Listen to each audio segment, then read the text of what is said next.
अरे बालक आणि माता यात जे बंध असतात ना, तसेच बंध गुरु आणि शिष्यात असतात. बालक रडायला लागलं की माता जशी धावून जाते ना, तसंच शिष्यानी कळकळीनी तळमळीनी साथ घातली की गुरुला स्वस्थ बसवेल. अरे बुडत्याचा पाय अधिकाधिक खोलात, तशी वासनेमुळे माणसाची गत होते.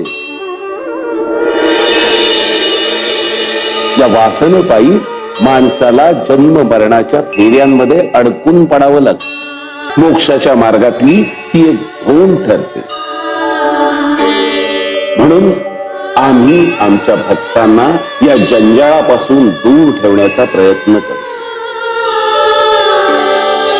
अरे, मनात निर्माण झालेली एक छोटीशी वासना तुमच्या वर्षानुवर्षाच्या उपासनेला ग्रहण लावते.